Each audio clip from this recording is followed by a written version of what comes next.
Como é uma dificuldade recorrente encontrar material de apoio para as nossas pesquisas, para se esclarecer sobre um tema, ou simplesmente para nos dar amparo para quando você vai afirmar alguma coisa no trabalho, esse vídeo vai apresentar as principais maneiras de você encontrar uma referência bibliográfica de confiança.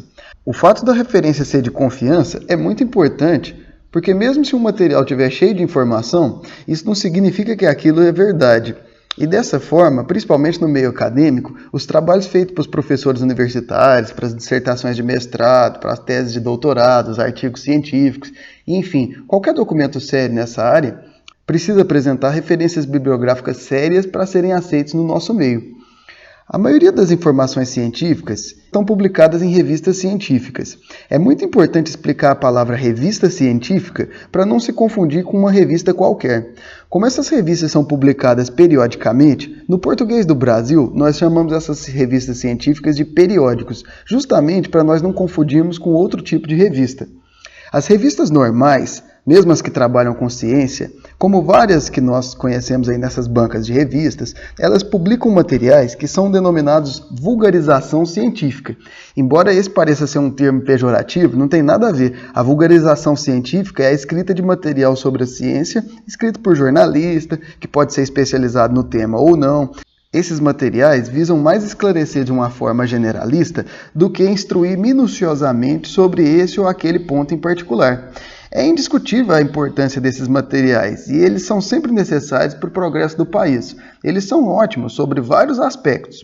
O detalhe é que no meio acadêmico, esses materiais, por uma série de razões, não podem servir de material confiável para você amparar uma teoria ou discutir um fenômeno. Eles nem foram criados para essa finalidade. O compromisso deles é muito mais em esclarecer e explicar fenômenos e curiosidades do que propriamente munir o leitor da linguagem e da explicação mais correta possível. Aliás, numa revista comum, ou seja, no jornalismo tradicional, o cientista nem tem mais controle sobre como o trabalho dele é apresentado para o público. E isso dá margem para que as informações escritas ali não estejam muito corretas.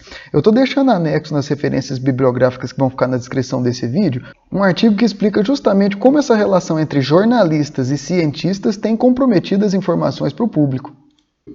Agora, mesmo as revistas científicas, que são aquelas que publicam especificamente o conteúdo de trabalhos experimentais, ou trabalhos da área da ciência, onde quem escreve é um pesquisador que trabalha no assunto, mesmo elas podem não ser confiáveis. Para que elas busquem ser mais confiáveis, elas precisam ser indexadas.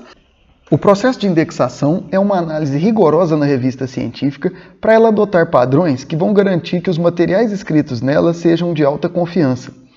Um desses padrões é ter o corpo editorial formado por pesquisadores experientes com comprovada competência e que sejam especialistas na área da revista. Outro padrão muito importante é o que é chamado em inglês de peer review, que seria o sistema de revisão por pares. Eu vou explicar o peer review falando como funciona o processo de escrita de um artigo científico. Inicialmente, um grupo de pesquisadores estudam bastante, fazem trabalhos experimentais de algo novo e, por fim, escrevem um trabalho para ser um artigo. Esse trabalho que eles escreveram inicialmente é chamado de manuscrito, que é um arquivo do Word, um arquivo editado. Ele é submetido para uma revista. Eles escolhem qual revista eles querem e submetem essa revista. E um dos editores dessa revista avalia se o material que foi escrito é interessante, tem inovação, está numa linguagem apropriada e, principalmente, faz parte do contexto que a revista publica. Esse contexto que a revista publica é chamado de escopo. Ele vai submeter esse artigo para os revisores, no padrão chamado peer review. O peer review funciona da seguinte forma: o editor pega e envia esse trabalho, esse manuscrito enviado pelos autores, para 2 ou 3 revisores que são pesquisadores de diferentes locais do mundo, que tenham experiência no assunto e façam parte de algum centro de ensino, de uma universidade, de uma empresa que trabalha com pesquisa, de uma indústria com know-how no assunto, etc. Esses revisores vão avaliar o trabalho, vão criticar, vão questionar, vão verificar se tem inconsistências nesse trabalho. Eles devolvem o material para o editor, enviando uma lista de correções e complementos que julgam ser necessários. O editor contacta novamente o autor principal do trabalho por e-mail, pedindo para corrigir o seu trabalho. O autor então corrige e envia novamente para o editor. O editor novamente envia para os revisores e esse ciclo pode se repetir algumas vezes. E se depois de tudo isso os revisores acharem que está bom, então o material é aprovado para publicação. Esse é o processo chamado de revisão por pares, e toda revista indexada utiliza esse mecanismo para garantir que as suas publicações tenham essa confiança e qualidade. Eu não sei todos os padrões que devem ser adotados por periódicos que buscam a indexação, mas esses dois são os principais pontos característicos deles. Então você pode ver que não é um processo simples um artigo ser aceito numa dessas revistas indexadas. Esse artigo que tem o título Periódico Indexado, o que isso significa, explica muito bem essa e outras questões. Várias revistas tentam todo ano conseguir o processo de indexação e muitas são reprovadas. Aí elas tentam de novo até serem aprovadas para ter todo esse nível de qualidade. E quem fornece esse serviço de indexação são as principais bases de dados do mundo, como o Scopus, o PubMed, o Medline, o Brasil tem o serviço Cielo, cada um com seus critérios mais específicos de indexação, mas os dois que nós dissemos anteriormente são os básicos de qualquer um. Agora, se uma revista é científica e é indexada com um corpo editorial, então certamente ela apresenta os requisitos de confiança e respeito e os artigos dela são muito mais seguros e provavelmente o que está lá é verdade. Quer dizer, é um material que se você ler e colocar como referência, muito dificilmente alguém vai duvidar da credibilidade dessa informação. Então toda vez que alguém disser que tem um artigo explicando alguma coisa, dá uma conferida se realmente se trata de um artigo científico que se encaixa nesse tipo de periódico que nós estamos falando. É claro que um artigo ou outro dessa classe pode ter alguma informação que não seja verdadeira, mas isso é raro e pode estar em função de algum problema na escrita do próprio material ou na índole do autor que escreveu aquilo ali. Então, meus amigos, o negócio é colocar referência bibliográfica de um artigo de periódico indexado ou livros que não sejam muito antigos. Qualquer outra coisa fora disso tem um pouco menos de credibilidade. Agora, colocar um site da internet é a última opção que você deve usar. E eu vou ser sincero com você, de um modo geral é melhor nem colocar. Você vai gastar um tempo e encontrar uma referência bibliográfica de confiança. Não é que as informações que estejam em sites da internet sejam erradas, não. Aliás, tem sites escritos por pesquisadores, por pessoas de respeito, tem sites de departamento governamental e um monte de outros conteúdos que são feitos por gente séria. O problema é que, como pela internet qualquer pessoa pode escrever um material, nós não temos segurança em saber se aquele conteúdo de um site X ou Y é confiável ou não. E no meio dessa insegurança, se amparar numa informação vinda dali é duvidoso e a escrita de um trabalho sério precisa de referências sólidas. Então, vamos deixar bem claro, se você quiser aprender sobre um assunto, esclarecer de um tema que você não conhece, recapitular alguma coisa, tudo bem. Pode ler em sites da internet, ver vídeos no YouTube, faça como você quiser. Você vê um conteúdo que te agrada, vai estudar, vai aprender, tá tudo bem. Mas na hora de escrever alguma coisa, você deve usar pelo menos uns 90% das suas referências bibliográficas, um periódico indexado, livros ou ainda informações que tenham vindo diretamente da fonte. Essas são as referências bibliográficas confiáveis. Então, a partir de agora, eu vou mostrar como nós podemos buscar essas informações. Bom, então no computador de uma instituição federal de ensino superior, você vai digitar portal periódicos CAPES. Isso daqui, ó. Quando você entrar nesse portal de periódicos, olha, aqui eu estou no meu computador normal, residencial, não estou num computador universitário. Ele já aparece essa mensagem dizendo aqui que você está acessando o conteúdo gratuito, né? Se for o conteúdo assinado, você tem que estar com o IP. Então aqui, acessando da sua casa, você não vai ter acesso a praticamente nada do que a gente precisa para conseguir encontrar nossas referências bibliográficas. Então, eu vou te mostrar a diferença que tem. Ó, só para você ter uma ideia, a gente deveria vir aqui em buscar bases. E o que eu quero mostrar aqui é essa base de dados, que é uma ótima base de dados de pesquisa de artigos, que é o Web of Science. Quando eu procuro por ela, lá, nenhum registro é encontrado. Agora, eu vou fazer o seguinte, tá? Eu sou professor universitário, então eu tenho a possibilidade de entrar por um sistema que é chamado de CAF-CAPES. Eles vão me prover um acesso remoto para como se o meu computador fosse um computador da instituição, né? Então eu estou acessando da minha casa, mas é como se eu estivesse acessando lá na universidade. Então aqui eu coloco a sigla da instituição e depois faço um login. Eu vou fazer esse login aqui agora, mas você vai ver que vai mudar totalmente o sistema. Olha, aqui eu fiz o login já, tá? Você pode ver que o link já é diferente, tá? Ele já está... É como se eu estivesse na universidade aqui nesse momento, tá? Então, se eu acessasse lá, ia dar dessa mesma forma. Quando eu venho em buscar base, e agora eu escrevo novamente Web of Science, ele já me dá 3 opções aqui que eu posso buscar. Eu vou acessar essa daqui, que é a que eu quero te sugerir, que é o Web of Science, essa coleção da Clarivate. E quando eu acesso isso daqui, eu tenho um banco de dados que ele pega Scopus, ele pega PubMed, ele pega uma coleção mesmo de base de dados. E aqui eu tenho um sistema muito interessante para fazer a pesquisa de artigos. Eu quero publicar, aliás, pesquisar por título. E eu vou colocar aqui, vamos colocar uma coisa interessante, food dyes, né? Que seriam corantes alimentícios, né? Dyes é corantes. Então, food dyes. Quando eu coloco isso, ele me dá uma série de artigos científicos de revistas indexadas. Eu quero pesquisar, tá? Eu vou até alterar o critério de pesquisa aqui em tipos de documento, só para um artigo do tipo review. O review, ele é muito interessante para quando você quer começar a entender um assunto. Então, eu clico em review e vou refinar. Então, refinei a minha busca só para reviews. Então, tem uma série de reviews, olha lá, ó. Sensores, arranjo de sensores colorimétricos para determinar alguns corantes alimentícios, etc. Então, tem vários. Eu achei interessante esse aqui, ó, toxicologia de corantes alimentícios. Então, se eu quiser pegar esse artigo, eu vou aqui em texto integral do editor. Quando eu clico aqui, só funciona no computador logado à instituição federal, né? Eu tenho o título do artigo, eu tenho um resumo dele. Olha lá, ele tem um background, ó. Corantes alimentícios, preparados do coaltar, né? Isso aqui eu não vou entrar em detalhes, mas são derivados de petróleo, tudo, etc. Eles têm sido causa controvérsia de vários assuntos, né? Então, alguns têm sido banidos por conta dos seus efeitos adversos, em função dos testes que tem alguns problemas nos testes, que são às vezes inadequados. Enfim, ele vai dar uma busca aí, depois você pode ler isso aqui com calma, né? Mas é um artigo interessante. Para eu fazer o download disso aqui, eu vou clicar em PDF.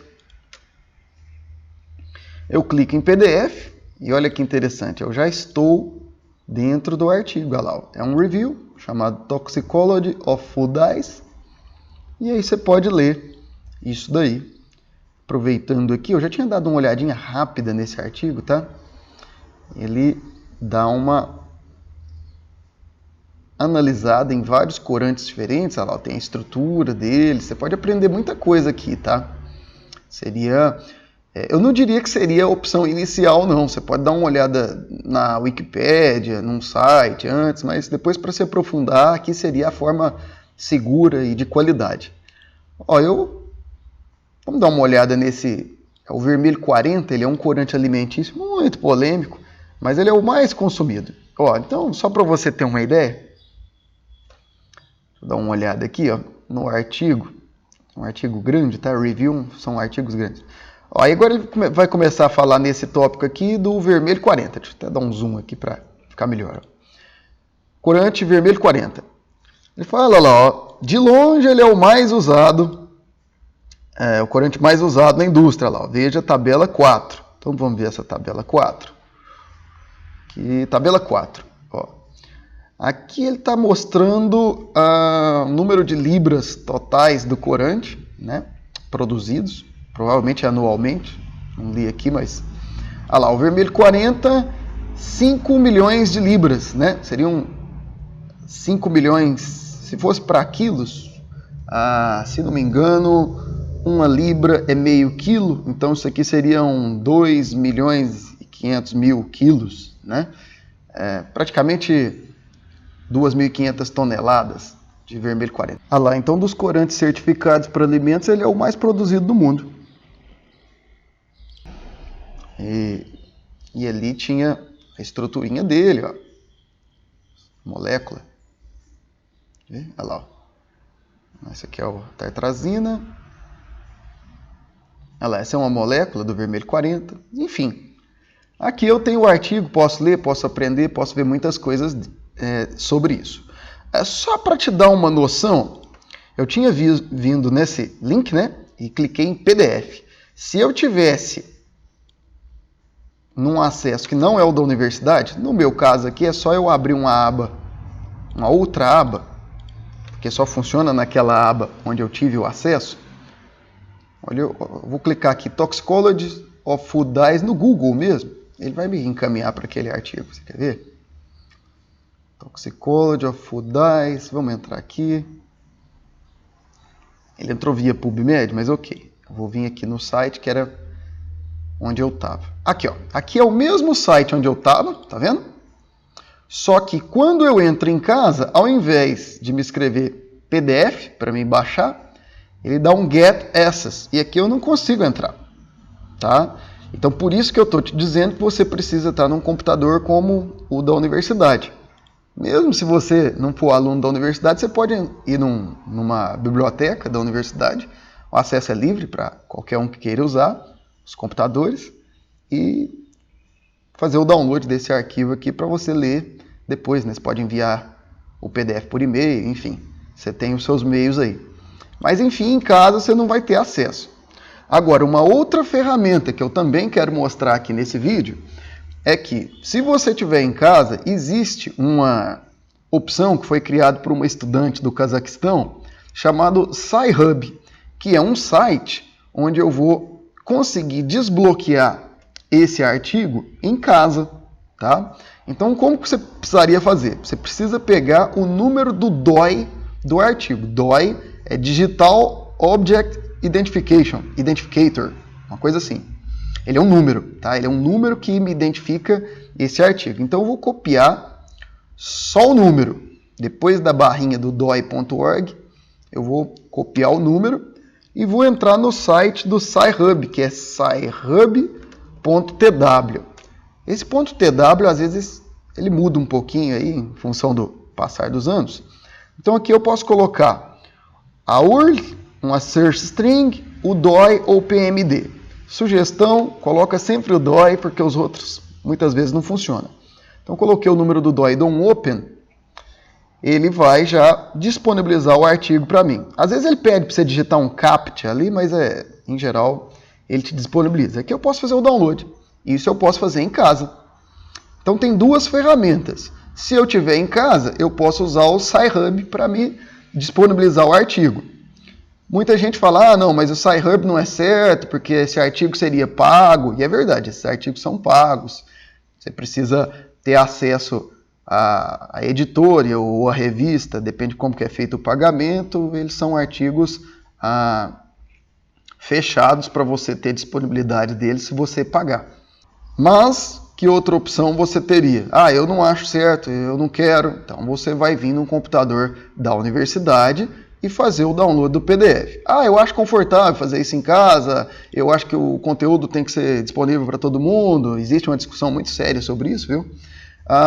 Então eu vou usar o Sci-Hub. Então já estou te mostrando. O objetivo aqui não é te mostrar se é certo, se é errado, é sim te mostrar as ferramentas que existem aí, seja no computador universitário, ou seja via Sci-Hub.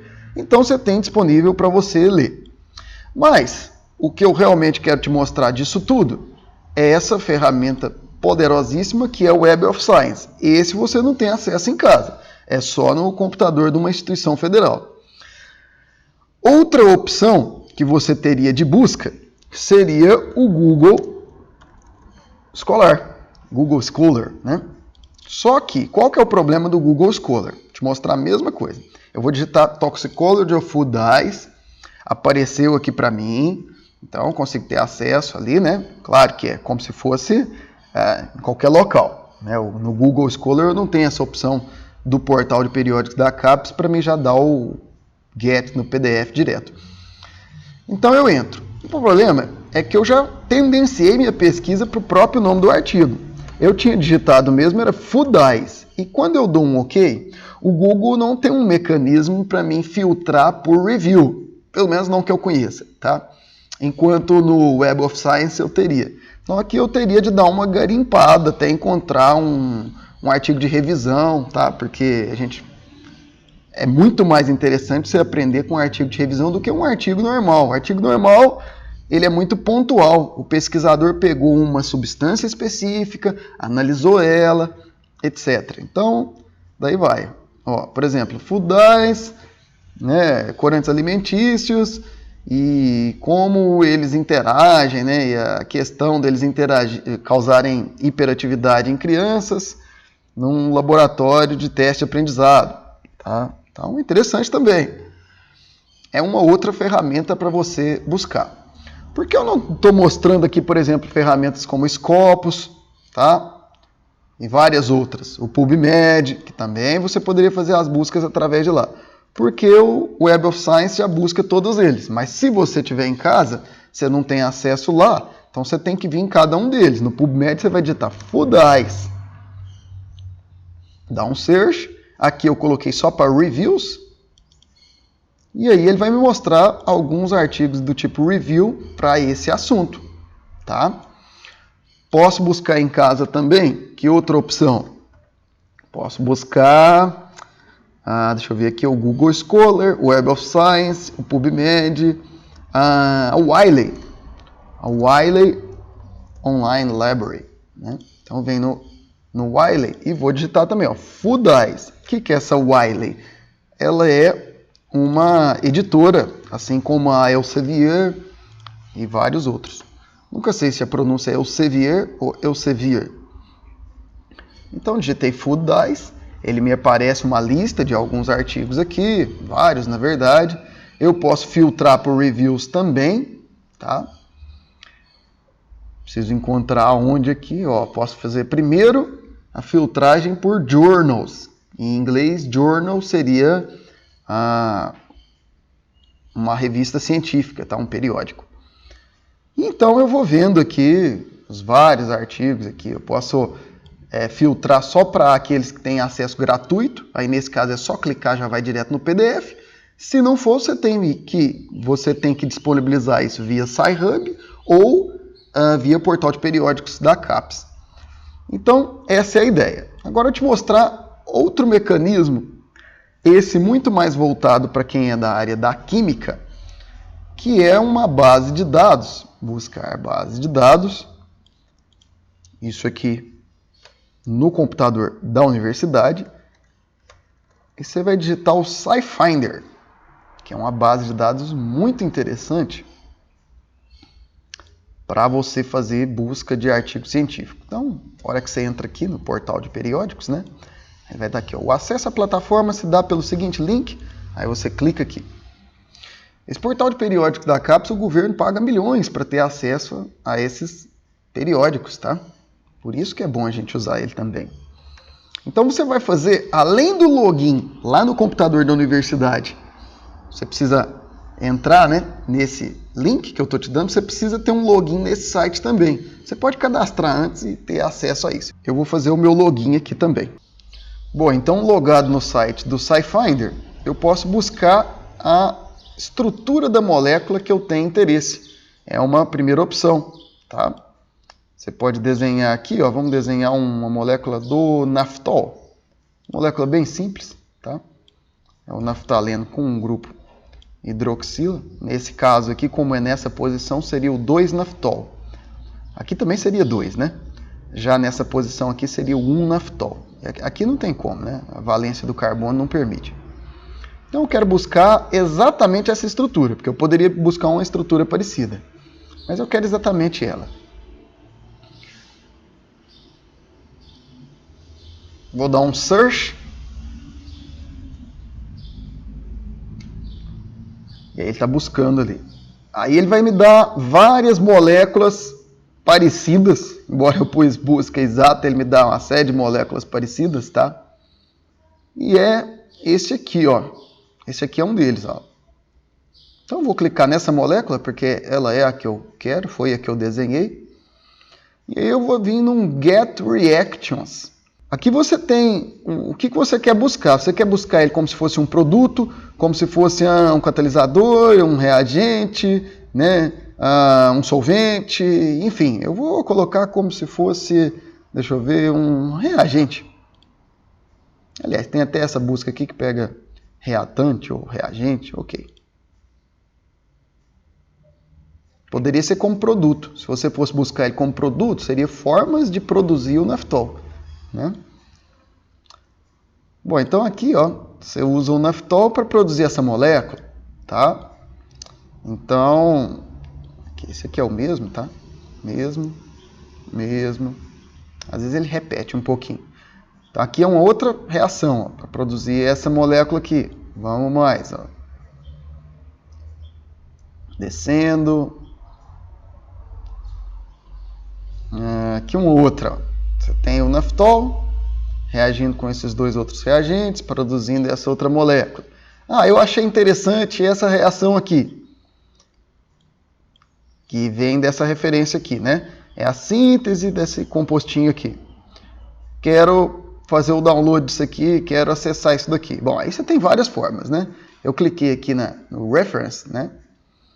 Eu posso pegar e de cara copiar esse título aqui lá no Google, que eu sei que vai ter aquela reação lá. Ela, síntese of building blocks, etc, né? Aqui, ó, building blocks, síntese of building blocks, etc. É esse artigo aqui. Aí, o que acontece? Eu posso vir aqui no computador da universidade, eu teria que buscar via Web of Science. Aqui eu tenho o número do DOI, eu poderia pegar via Sci-Hub. E, enfim, eu tenho o artigo que mostra aquela reação ali. Então, é um outro mecanismo. Eu não vou mostrar aqui para o vídeo não ficar longo, mas uma outra ferramenta praticamente idêntica ao SciFinder que a gente tem também é o Reaxys, tá? Eu posso vir aqui em Reaxys, R-E-A-X-Y-S, Reaxys. E no Reaxys, mesma coisa. Eu faço meu login e busco pela molécula, posso desenhar, posso buscar pelo nome, etc. E todas essas ferramentas vão me dar mecanismos para me conseguir encontrar esses artigos científicos. Eu posso estar mostrando poucas ferramentas, porque no fundo o que eu mostrei para você foi o Web of Science, né, que aqui pela internet não dá, ó, só para te mostrar que não dá. Eu vou dar uma busca em Web of Science Clarivate. O link era exatamente esse aqui, ó, que é do Web of Knowledge. Quando eu clico, ele pede para eu fazer um login. E aqui eu não consigo fazer esse login, eu só consigo acessar naquela maneira que eu te mostrei. Então são os 3 mecanismos básicos que a gente tem para fazer pesquisa, são mecanismos poderosos.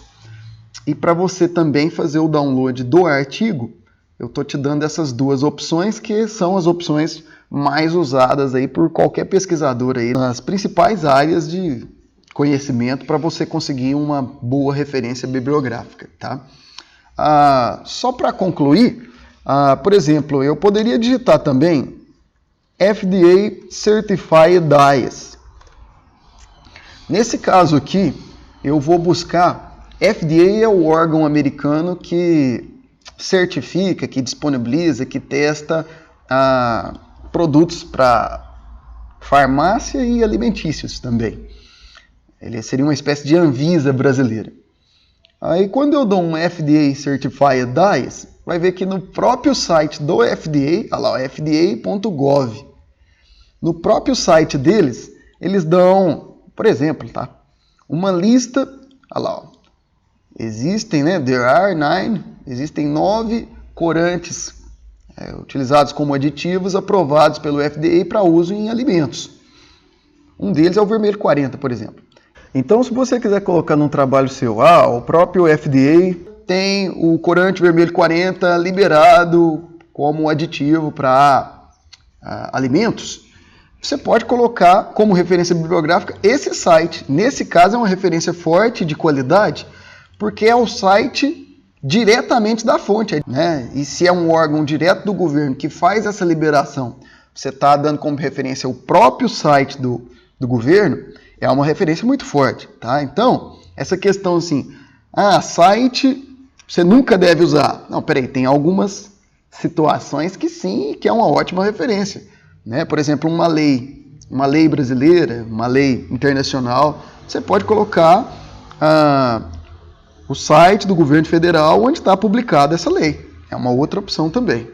Então, eu acredito que esses sejam os mecanismos básicos, tá? Essa é uma discussão que ela fica aberta, né? Não tem como eu mostrar os vários mecanismos que existem para busca de artigos, mas os mais comuns, os mais utilizados no meio acadêmico, no meio científico, certamente são esses que eu estou te apresentando aqui, que seriam genéricos para a busca em geral. É claro que você pode buscar site, por cada site de editora também, que seria o Wiley, Elsevier, tem um monte, né?